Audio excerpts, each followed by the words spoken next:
Hey, I'm Justina from Linguistic Adventurer, and you're listening to Curious Introverts' Journeys into English and Beyond, the podcast where people like us find our voice and connect through meaningful conversations. Each episode brings inspiring stories from guests who've turned their quiet nature into a superpower while mastering English. No small talk here, just deep, authentic chats to help you improve your English and embrace who you are. Let's get started. I'm here today with the conversation queen herself, Lizzie. Originally from the UK and now living in Barcelona, Lizzie is the creator of the Conversationalist newsletter, link in the show notes. In this episode, we talk about self-awareness, learning to take a back seat to truly listen, navigating life with ADHD, and whether Spanish, often seen as an extroverted language, pushed her to act like an extrovert, or did they reveal a hidden side of introversion that she hadn't explored before? Lizzie's journey is full of insights, self-discovery, and surprises you don't want to miss. And if you're an introvert looking to feel more at home in English, stay tuned. I'm creating a course just for introspective learners. Hey Lizzie, or should I say, hola, mi amiga. Hola amiga, hola tía, ¿qué tal? Muy bien. I think that's the end of my Spanish. Bien, no pasa nada. Okay. So Perfect. Great to have you here today on my podcast. Thank you for I'm so having excited me. to have the conversation queen on my podcast. Oh. What an honor. How are you today? I'm good. Yeah, it's a Friday. It's been a really cool week. Been having lots of interesting conversations. And yeah, feeling ready for the weekend. But very excited to do this podcast. So I've been looking forward to this all week. So yeah, super excited to be here. So Lizzie, from our interactions that we had, I know that you've been studying illustration. Now you are the English teacher. You also speak Spanish because you live in Spain, but Yes. can you maybe give us a little bit more insight into your life, or for our audience to get to know you a little bit more? Yeah, absolutely. So yeah, I did study illustration. That was my bachelor's degree. And we're talking years ago now, so it's been a while. And I would say, like, when I was studying that, that was purely out of interest. I never stood a chance of actually becoming a professional illustrator. So it's been a while since I've created anything, but yeah, really love it. And I think that it was I'm quite a creative person, I guess, from that. And anyway, so then yeah, I became an English teacher after that. I think it's kind of like this rite of passage after uni in the UK. Like a lot of people, The gap year kind of thing, right? Yeah, they go like, "Oh, I'll become a TEFL teacher." So, and my brother had actually done a TEFL certificate and a CELTA and a couple of other things as well, and he was teaching English at the time.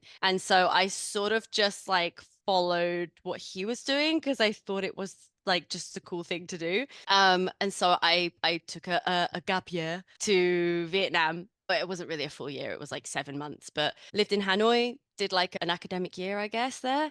In like lots of different primary schools, made a lot of mistakes, like a lot of mistakes along the way. Taught Experience. some really, really terrible English. But through that whole process, which was literally like a baptism of fire into teaching English, just kind of fell in love with it. And yeah, and then I did my CELTA in Budapest about a year after coming back from Vietnam. I worked in the UK for a bit as an English teacher, took a small year away from teaching, working in fundraising for a university, which was interesting, but just not my thing in the end. Yeah, it was a really hard job, to be honest, and I wasn't very good at it. So I missed teaching, quite honestly, and I was actually in love with the city of Barcelona since I was like 18. And I remember saying to myself the first time I went to Barcelona, I was like, I think I'm going to live here one day. I don't know why, but I just love this place.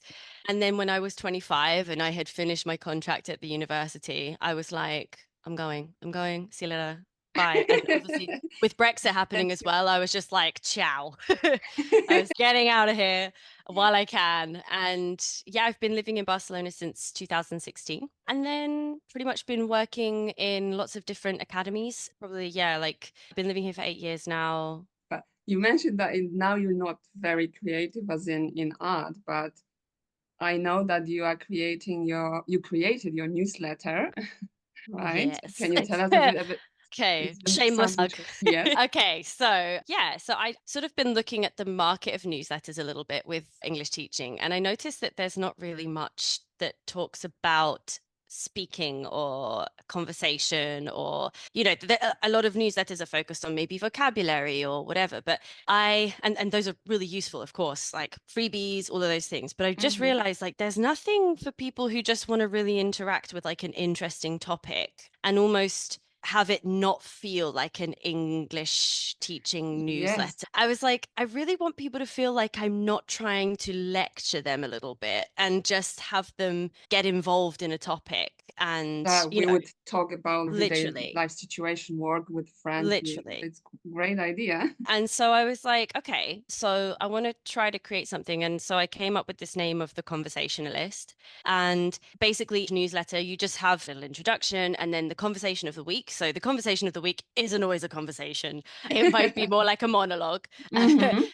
But it will be something that is possibly like from a typical thing that I would share, maybe Diary of a CEO or one of those clips. Mhm. Nothing longer than like 15 minutes. And then I just sort of pose a couple of questions and I sort of give a very brief summary, but no spoilers about it because I want the readers to actually watch the content, interact with it.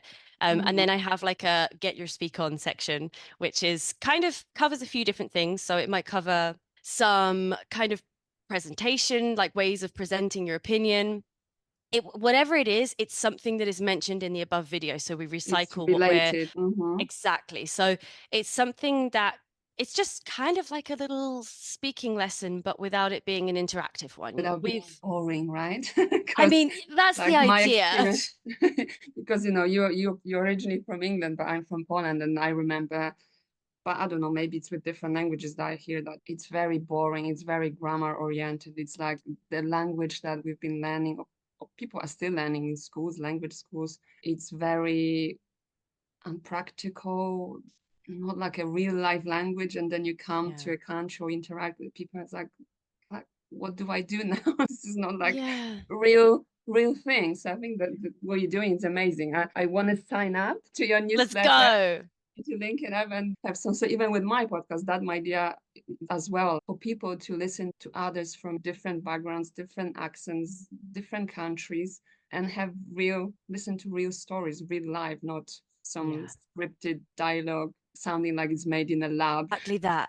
Yes. I honestly, it's, I think it is so important.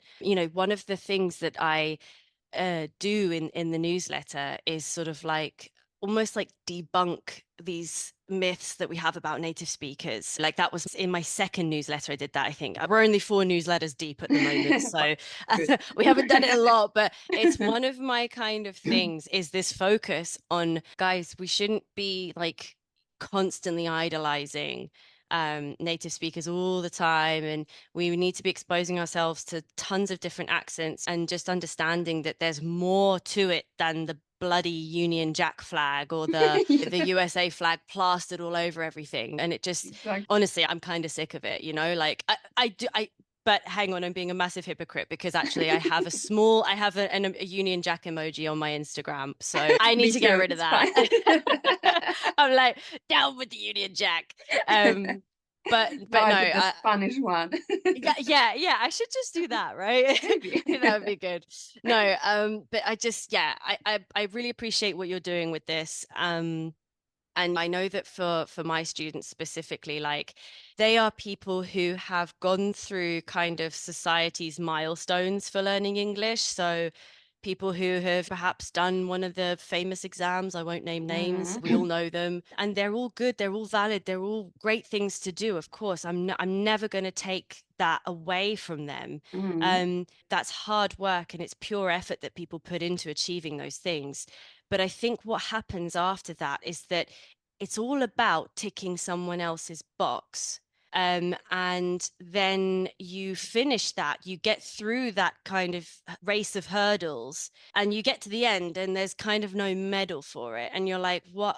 why am I, maybe for some people there's a job or a position at a Yes, university or definitely. something, There's room for that. there are those situations, of course, but for many of my students, it's kind of like, okay, I've done all of this hard work, I've got a base in the language, but I've never done anything interesting in this language. I've never been, a lot of them just haven't had their English kind of like stimulated in an interesting way. It's like kind of having all the gear and no idea, it's like I have Yes, all these amazing sentences that I learned in the first certificate or the Cambridge Advanced, and I've just got no opportunity to use them. I've got no, exactly. and then the topics that they cover in these textbooks and things, like I do believe that there are some textbooks that are fantastic. Mm. I think, yeah, that where, There is some kind of limit, isn't it? yeah, I feel But like there's a Lizzie, bit of a creative block, yes, definitely. That's one of my, ideas that yes, English or whatever language you're learning or whatever that you're learning, it has to be fun. You apply your idea of fun, but it has to be fun. Like you enjoy 100%. from it. Lizzie, you mentioned that you ended up at some point in Barcelona, and we're like, wow, I want to go and live there. So is that the start of your Spanish learning journey, or did you start learning Spanish earlier? What I get you started? So I started learning Spanish actually when I was 13 years old, but obviously it was more like GCSE Spanish. So Mhm. we're talking Spanish that was like very textbook Spanish, Like like, mine today. right, no, but like, how like sometimes we learn these phrases like that just sound very unnatural in the target language. So I remember when I went to Spain when I was like a teen, and my mum said, "Oh, Lizzie, you're learning Spanish. Why don't you order lunch for us?" I ordered it, and I remember the waiter looking at me like, "Okay." Was that Spanish? So it wasn't, but I do have to say, my spark with Spanish started at 13. I wasn't good at it, but I have a question. Was it school or was it maybe Enrique Iglesias? it Because I'm from the era that we had a crush on Enrique Iglesias. I haven't ended up learning Spanish, only at university for 1 year, but so okay. there's So something to we it. and Enrique did play a Play a small role? part in it. No, it was we had his music playing in our class a lot. So it was like because I only ever knew his English music. So suddenly I was like, of course he's Spanish. He has the English version of his album and then he has the Spanish version of his album. And Yes. so my teacher would play us my I have to say this, the spark for Spanish started with my teacher. Oh, Señora wow. Fallon is very strange saying Señora and then a very British surname. But she was amazing. She actually passed away about 10 years ago. Mm, So she was probably the greatest language teacher I've ever met. She really encouraged everybody to let go of their nerves and just kind of slip into Spanish. I decided to study Spanish because in year 9 we had an opportunity to take it on, and my family speak French. And for some reason, French has never clicked with me. I've tried, but I just couldn't get it. I couldn't get the grammar. And if you know me, you know that I really don't like making mistakes, which kind of goes against my ethos as a teacher, because I always say, make mistakes, make mistakes. But like when it's me, I'm like, don't make any mistakes. yes, I think um, maybe I wonder because later on we were talking about introversion. I wonder if it's something that we maybe share because I talk with other people. I mean, myself, I do the same for my students. I say, don't worry, make mistakes. If you make them, that's actually amazing. It shows that you are learning, you're making yeah, progress. And then with ourselves, are like,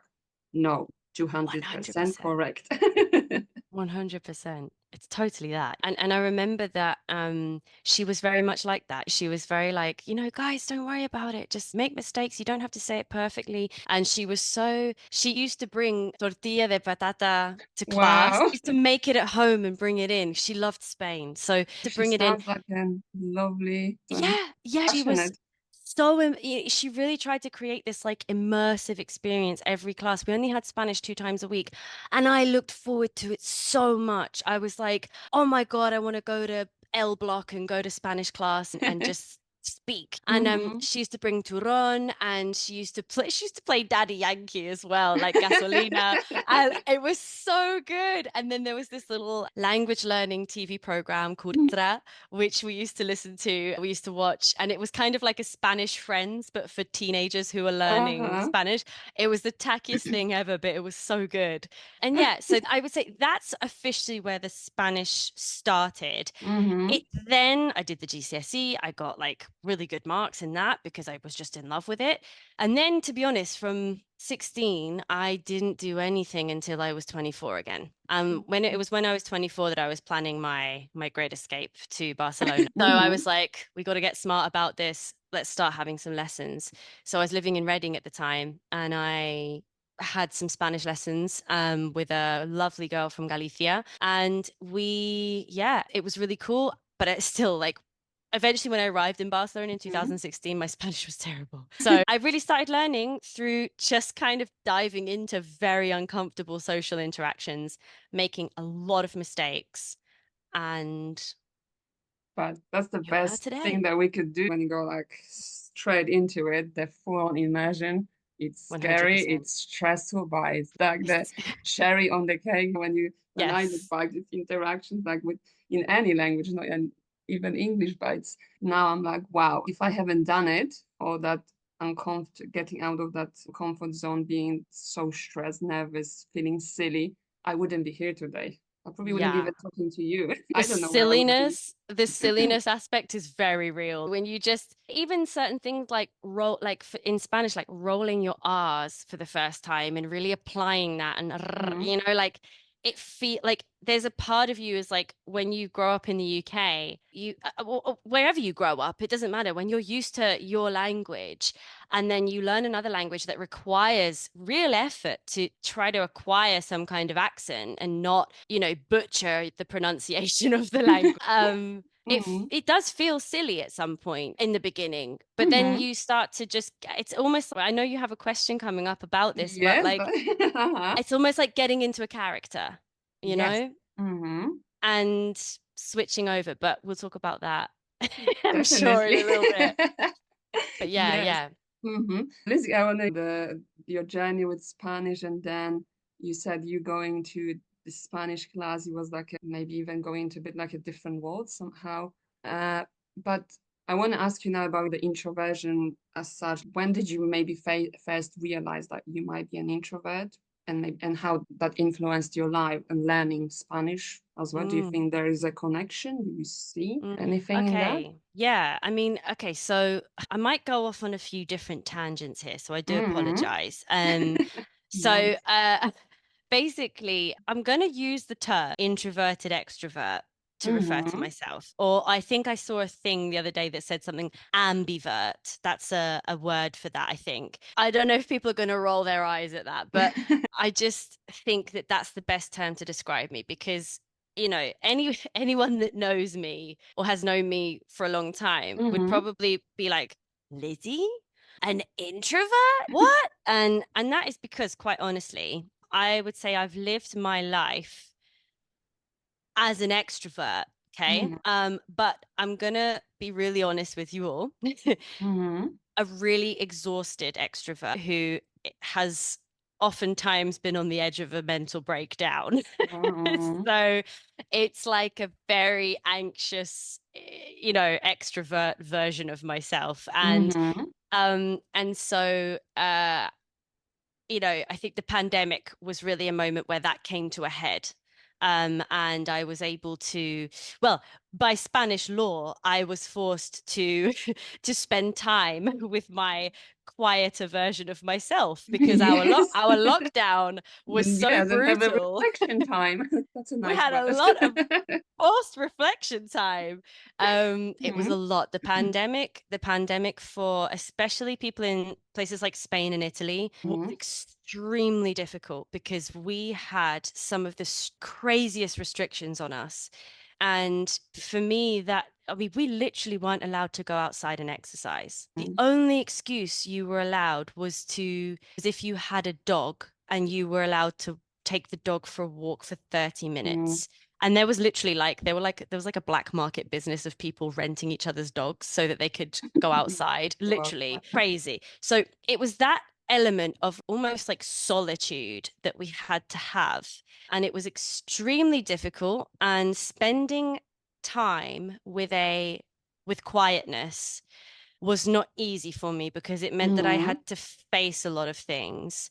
And I think that as well, like for many people, just kind of going back, for many people who have experienced any kind of mental health issues with perhaps trauma and things, I feel like people have two responses to trauma. And I throughout my teen years and things, I had a bit of a difficult time.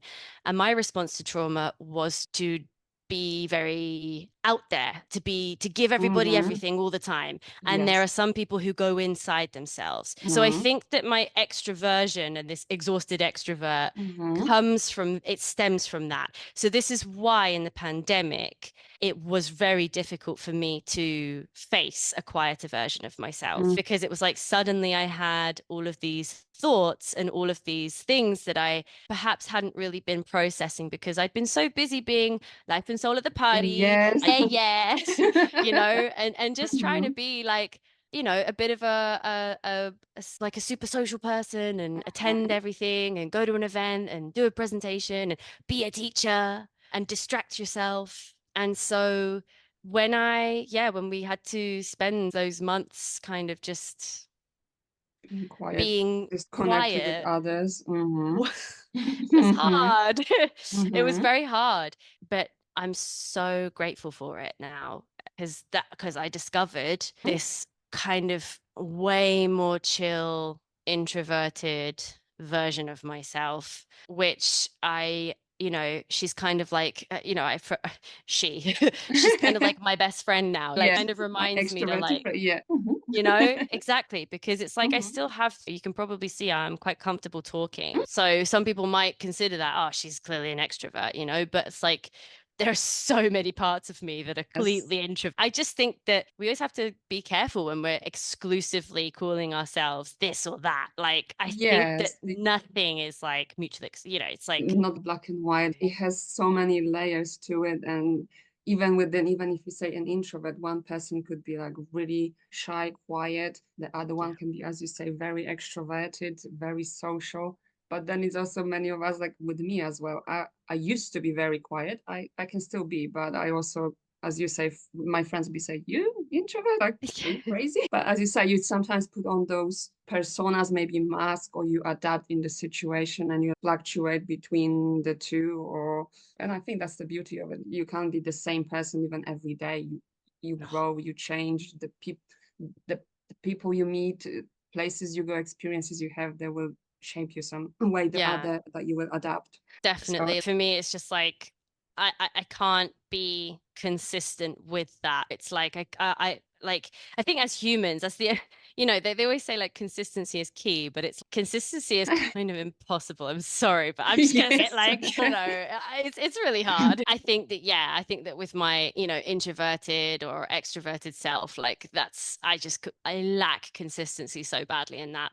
But in some ways it's a total superpower and I'm super happy with it because it really helps me in things like teaching and so many aspects of my life. For sure. Lizzie, so we talk about the question about when you realize when you're an introvert and then if there was any hard moments, but you kind of explained with the pandemic and stuff. With the kind of hard moments of it and things.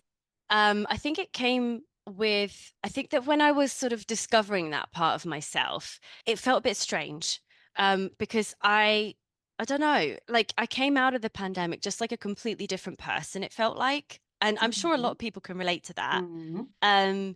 But like in my teaching and things, it was really beneficial because it was like I really learned that very important lesson that it's not about me, it's about them. And I feel like my teaching had sort of been, I felt like I had been performing a little bit as a teacher. Like every time I went into class, it was like I was putting on a bit of a costume and putting on a character and going in and entertaining and doing. And I realized it's really not about that.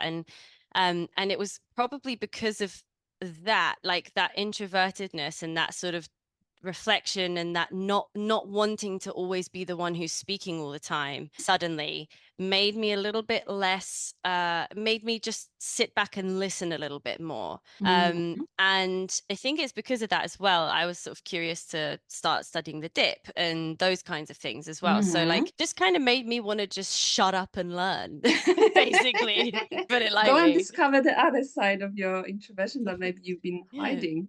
It's like, let other people speak, you know, just like, just take the back seat for a little bit. You don't have to like hog it all the time, you know? That's so, when I talked to the few guests that I had on my other episodes, it kind of is the other way around, that maybe in our childhood or teenage years, or as we are growing, we're kind of maybe growing out a little bit of our introversion, or maybe more like accepting it, that because we've had for many years that maybe something it's like as if, I don't know, like a fault in us somehow. And then the journey we go through is more like, you know what, I'm okay with this. I don't need to prove myself to anybody rather than just myself.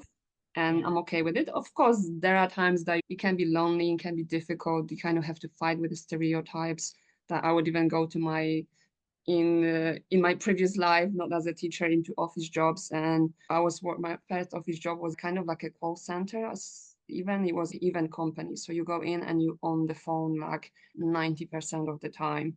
And then I would sometimes hear, and I would chat to people in the department because we had the open office. And sometimes I would get, oh, we have this conversation. Why are you sitting quietly here and not chipping in, you know? And I'm like, I just want to like chill, you know, because I've been on the phone for the whole day and also in Russian most of the time.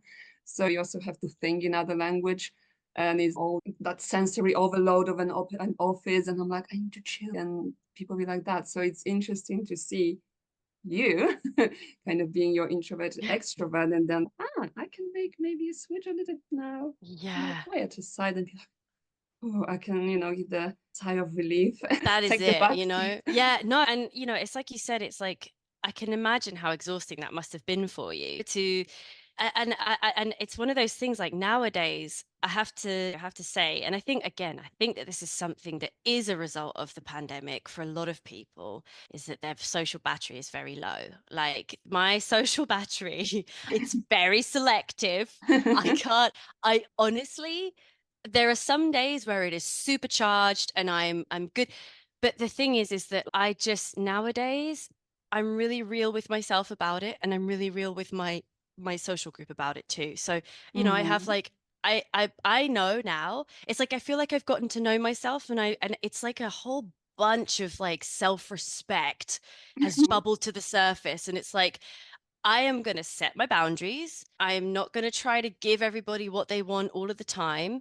And this quieter version of myself really values peace, and it really values reflection, and it really values saying no to things. And it's great because it means that now my sort of circle as well of people that I love and trust are very, very understanding of where I'm at. And it means that my energy is where it needs to be with people. And it's the same in class as well. It's like, you know, teaching, it means that this whole kind of, I guess, like investment in myself in terms of just like doing the work, as they say, like in terms of like therapy or whatever, doing that hard personal work allows you to give the best version of yourself professionally as well.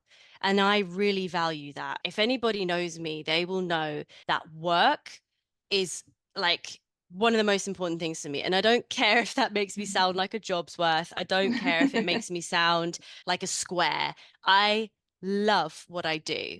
And there's nothing more important to me like than getting satisfaction out of the thing that I make money from, and making sure that the thing I make money from is something that helps other people. Passionate about, so that's why I love the work, right? Love it. So it's not easy to say.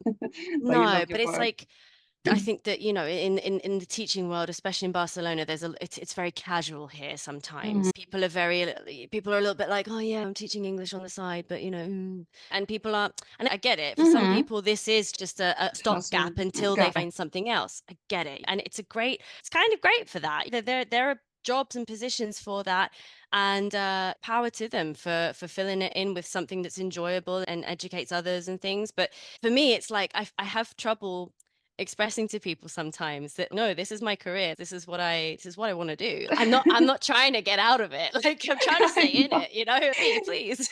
I know, what you said reminds me of, I remember with one of the jobs that I was doing that was not teaching. And then we had also like few colleagues that they were, one of the guys, he was studying philosophy. Some of us, they were studying like Russian philology. I also studied as well alongside my English philology. And we was still maybe three friends like that. And we were sometimes joking, yeah, well, you go and study languages at university, and then people ask you, so what do you actually do? What's your job? Because I've been busy studying a language. Yeah, but like some people just don't consider it as a viable thing. They're just kind of like, oh, really? Yeah, but then when you think about, yeah, we study language, because when you think, how do you communicate? Okay, there's non-verbal communication too, but there's only how far you can go with that, right? Totally. Yeah. Exactly that, So even, babies, when you look at babies, they need to start learning speaking, because otherwise it's very limited. It's gonna be hard. I think we study the language, but it's a big mission to help others. Oh yeah, study yeah. Berlin, and then you can go out into the world and do whatever, work, friends, relationships. No, and in terms of learning Spanish, I mean, and also I need to talk about Catalan as well, because of course I live in Catalonia, and so that's, sorry, Catalonia. I say Catalonia. It's funny, right? Yeah, exactly. And it's okay. So my introvertedness has definitely helped in terms of like learning Spanish, because it, like I said before, it allows me to sit back and just listen to other people. And I think that I haven't, honestly, like my Spanish is, I don't know officially what level my Spanish is at, but I know that I am able to quite confidently maintain a social, personal, and professional reputation in my life here in Spanish, in Castilian Spanish. So I don't have problems getting by. Is my Spanish perfect? No. I need to revise the subjunctive. There's so many conjugations that I screw up all the time, but my general confidence in communicating is fine. I do way more than getting by in Spanish. And so I don't know what level I'm at. To be honest, I don't really care. I'm not trying to get a certificate in it or anything. I have a great social life with my friends from here. That's your certificate. That's my certificate. And like my partner's from here. We speak a whole mix of Catalan, Spanish, and English together. And then with my Catalan, I'm not taking a course. It's actually something I'm kind of considering, is possibly getting a Catalan teacher, because I do feel like I want to improve it officially. I think it is very important. If you're going to live here, I do think that if you're going to have a relationship with local people, professional, social, romantic, whatever, I think it's really important that if they speak Catalan, that you're at least able to understand it. I understand probably 80% of Catalan. So I'm able to be in conversations where our friends are at the dinner table and they're all speaking in Catalan, and they know I'm going to reply in Castellano, but it's cool because the conversation to make an flows. extra effort, I guess, maybe even Definitely. I want to maybe twist the plot a little bit, because sorry, because when you speak about Spanish, and I learned just a little bit at university for 1 year, like once a week, but when you talk about, kind of maybe stands out to me when you talk about your introverted extroversion and you being more extroverted for many years. But what comes to my mind is like Spanish to me, I don't know, maybe that's a stereotype, maybe you can correct me, that Spanish to me, if I even compare to, I don't know, Polish, English, it's more like out there. Like I would even say that maybe Spanish is extroverted language. What do you think? That maybe that kind of, do you think that maybe Spanish kind of was, how can I say it, maybe, I don't know, pushing you a little bit, like to be your extroverted side, even though maybe I think it's a really interesting angle on it, definitely. And I was really thinking about this actually in preparation for this podcast. I think that, yes, there are a few stereotypes. I mean, the thing is, Spain is so big and diverse. And so you would really have to, if we generalize it, it would be easy to say Spanish and Spain and Spanish people are extroverted. But I think that if you go to Galicia or if you go to parts of northern Spain, I don't think that there is that like such an I don't know, Mhm. but it's like every region is like a different country, honestly. And the people are so different a region. It's very interesting. It's a fascinating place. You know, Spain, I think, always gets focused on in this very small way. And I feel like actually it's just enormous. And for me, it's true that maybe I'm a little bit more direct in Spanish, I think. Mhm. You know what we're like in English, especially the Yes. bloody Would you bloody mind British people. yes. Oh, here's the point, and we're going to go around it 50 times to get there. And it's like very indirect. And I feel like Spanish is this way for me to just get to the point and just like say Don't what I push. need to say instead of like, excuse me, would you mind getting me a beer? Yeah, I mean we don't order like that in the UK either, but Yeah. it's this whole idea of this like very Mary Poppins Mm. indirect, and then you've got like, you know, ponme una cerveza por fin. Can you get me a beer, please? Super chill. They use Mhm. imperatives, but it's not rude to do that. And I love Mhm. that. I love the simplicity of it. And I think as well, there's certain things like just all of the little interjections and the sort of discourse markers that people use in Spanish. Very expressive. They're very conversations change topic every 2 minutes. That's a little hard for my ADHD, to be honest. But it's like I can't it's keep up. kind of it's like, you know, doing, I don't know, like an obstacle course in a conversation sometimes. And it's not a criticism, but it's just how a lot of the people sort of go. It's very like go, go, go. Spanish people don't have a lot of time. A lot of the time, Mhm. everybody's very busy here. Everybody's always got a plan.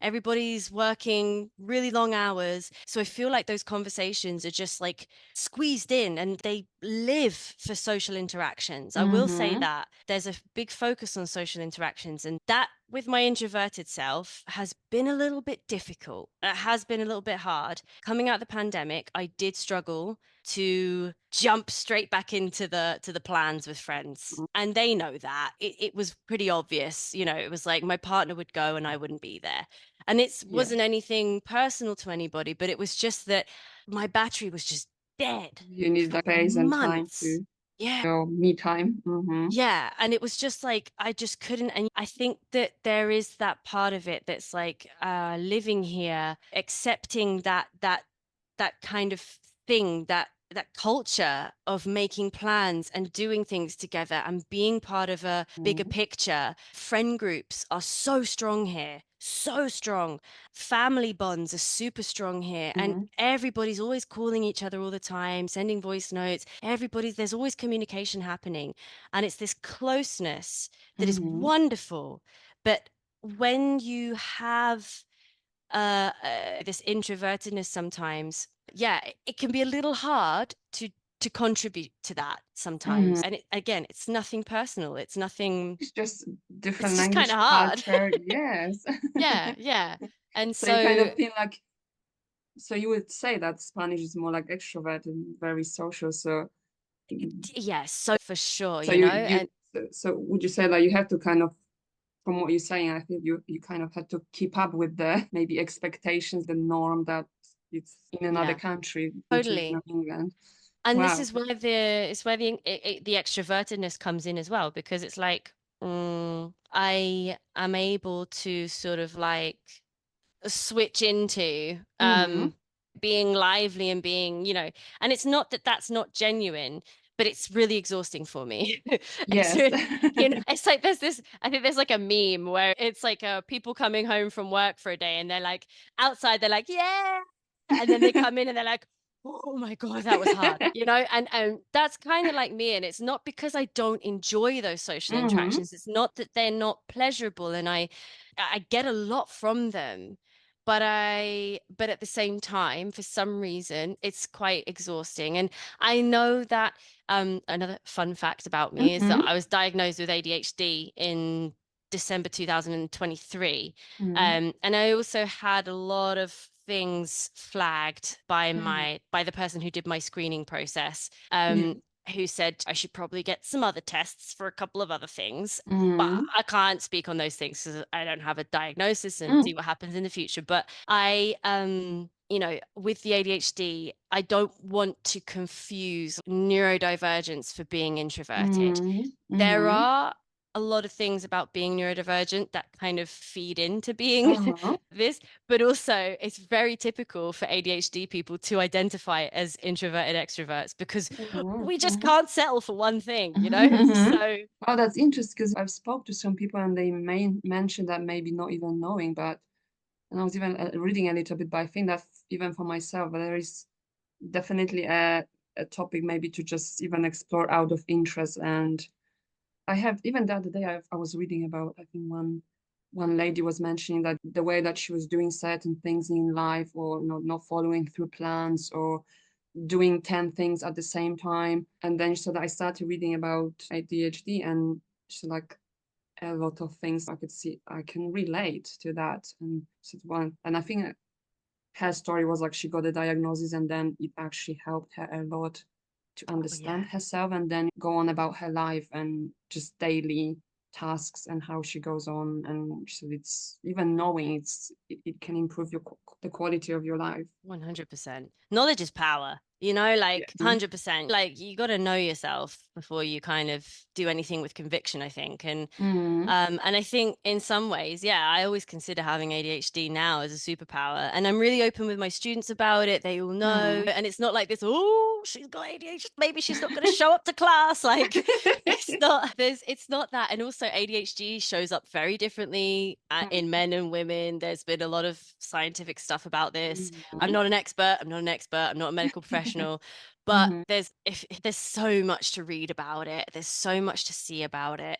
And the truth is, since my diagnosis, it Mhm. just means I'm just able to really manage myself so much better as a human being. It's And kind of fantastic. get And a breather maybe, right? Like you kind of, yeah, okay, now I know how to help deal with it and move forward. Wow. Mm. absolutely.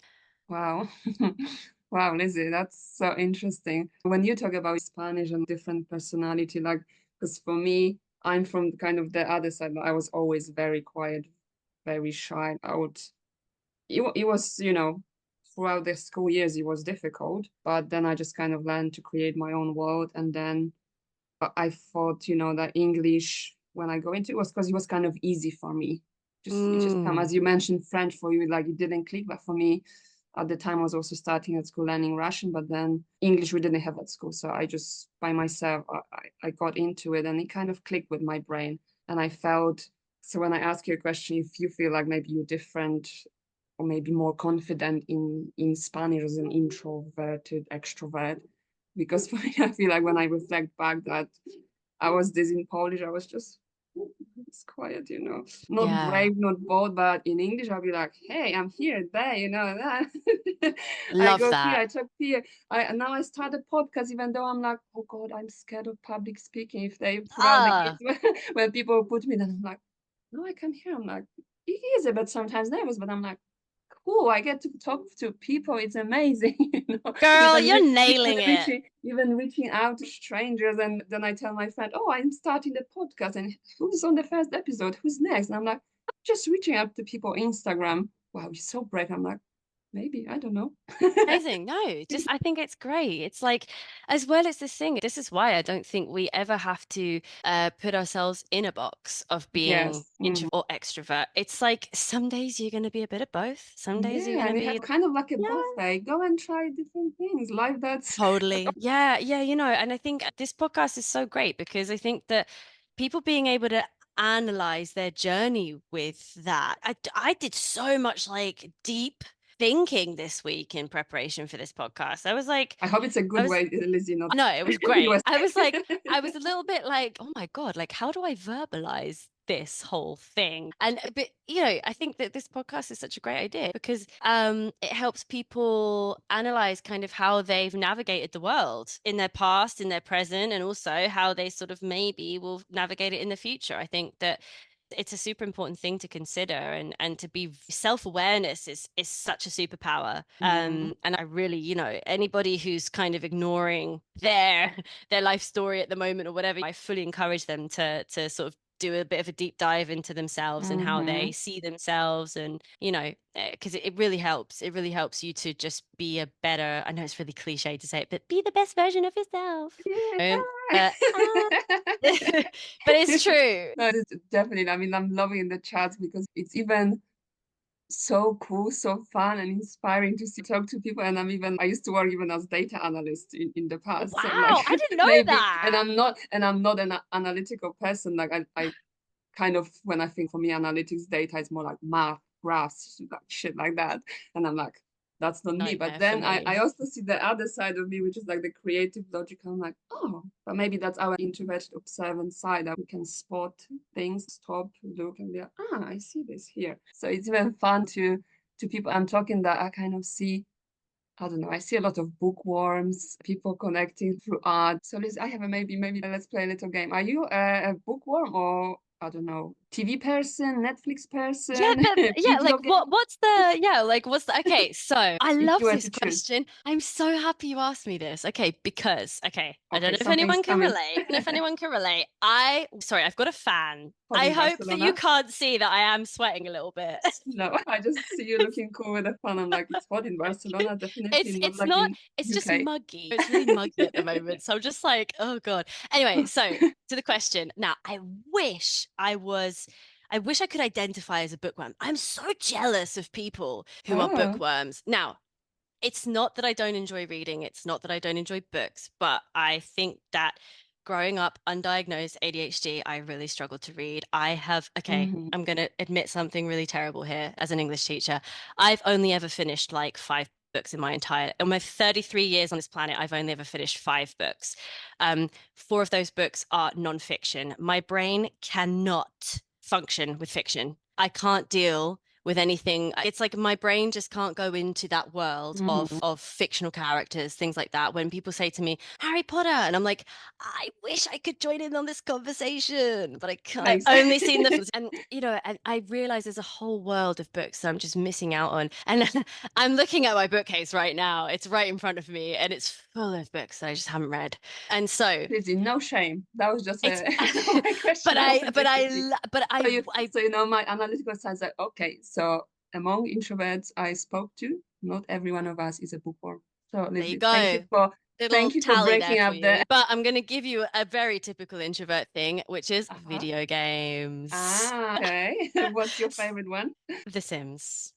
I never played, but I had some friends. Oh my God. It's an introvert's dream. Oh my God. If you do not have this, okay, so Sims is like, obviously there's something slightly psychologically disturbing about The Sims in that you kind of play God, but I've been playing The Sims since I was 8 years old. So I did Sims 1, Sims 2. I didn't really play Sims 3, and now I'm playing Sims 4. Now, Sims 4 is great for architecture. So if you just enjoy building and designing things, which is something I really love, that's a way I take my creativity into things. I love building. But also there's a lot of creativity in that you play families, you create families, you play them, you create social interactions, you create like soap opera style storylines. You can download these like mods, what they call mods to the game. So you're able to, there are some really great mods that allow you to set up like a mafia, for example. You can just you're playing out all of these little things all these storylines in your head that in real life just wouldn't really happen. And as well, there's something really therapeutic about it. I remember that in the pandemic, when I was going through this process, I struggled to take care of myself a little bit. I think many people can relate to that when they're depressed, when they're anxious, when they're going through changes. You do struggle to make better decisions for yourself. I put on weight. My skin suffered. My diet was terrible. I wasn't looking after myself at all. The Sims forced me to take care of something. So I would create these families and I would take care of them. And then it made me ask myself, why am I not taking care of myself? I'm taking care of these tiny little digital people. I'm not taking care of myself. Like, what am I doing? So slowly, I used The Wow. Sims to encourage myself to start making better decisions for my life. And honestly, like things like that. And also I play Animal Crossing, Zelda, like Wow. Nintendo Switch. And these are what they call kind of like cozy games. Well, Zelda, not so Uh-huh. much, but they're these cozy games that you play that essentially involve you taking downtime, looking after, like nurturing. There's a lot of nurturing in these games, which I think is very good for people's mental health. It's very good for, and there's an element of socializing in those games as well, whether it's interactive, like online with other friends, or whether it's just with other non-playable characters in the game. And I love that. I love that. So video games for me have been a really important part of my more of my adult life than my teen life. My teen life, I didn't really Wow. game at all, but like as an adult, I've been gaming quite a lot and it's been amazing. And I think anybody who just throws video games in the bin saying they're a waste of time, I think hasn't properly found a video game that they connect to and that they love and that has helped them, you know? Brilliant. Wow, Lizzie, that's an interesting perspective. I played some video games, but just a little bit, but more like I remember as a kid with my brother, Mortal Kombat, and I'll be like, hey, let's Oh, go. I'm going to classic. beat you up. I mean, they're great too. Yeah, and I was like, at least in the game, I can do that. Exactly, right? Brilliant. Thank you for sharing your story. So, Lizzie, because we were saying that maybe we can do a little game of asking a question to our next guest. Would you like Yeah. to? Yeah. Conversation Queen strikes. So I came up with a question. And it's a bit of an open one. And you can go as open and big with this as you like, or you can choose something really specific and small, right? Just maybe like I don't know, pet peeve or something. But okay, here's the question. You ready? Yes. What is something you wish people understood better? My answer, for example, is like spatial awareness, which is like really, it's a really small, annoying thing. But like, I wish people understood spatial awareness better. I wish people had better spatial awareness. But that's my thing. I think about that all the time. And so, but for the next person, that might be something kind of big and philosophical. Yes. And look at it from different angles. Could be totally, like something trivial or something like really yeah, thought-provoking. Wow, 100%. So there you go. Thank you so much. This has been pleasure. So fun. Wow. It's been great. I've really enjoyed it. And I'm sorry, because I realize for anyone listening, I talk a lot. I know. It's okay. My classes aren't like, I swear my students get an opportunity to talk. They really do. Okay. I understand. I think we get into, I can be the same. We can be like really quiet and then I have my moment and I'm like, blah, blah, blah.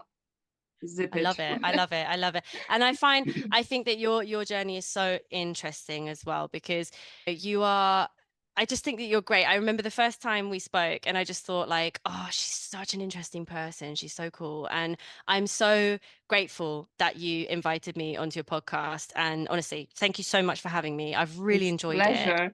But it's Lizzie, it's funny. I want to say like a jinx moment, because when you said like it was like the first time we spoke, and I was actually thinking about it when I was like this week, oh, Lizzie's coming on Friday. It's so cool. But I remember for people who are watching don't know, me and Lizzie, we're doing a course together because teachers also need to learn things about business and everything.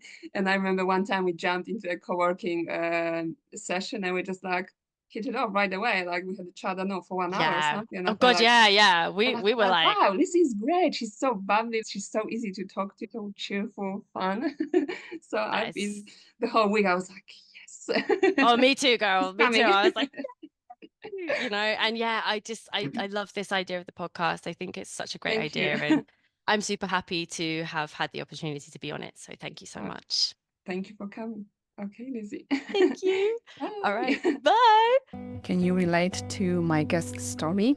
Let me know in the comments. If you like this episode, don't forget to subscribe and share it with your friends or anyone who might find it helpful on their own journey to embrace their quiet personality. I'm here to help you with English learning, whether you want to connect with others or turn your dreams into reality. If you'd like to leave a review, I'd love to hear your thoughts on the show. It will help me reach more people like us. And don't forget to check out my Instagram at linguistic.adventurer for more tips on learning English or to ask about my one-to-one classes or group courses. Thanks for listening, and until next time.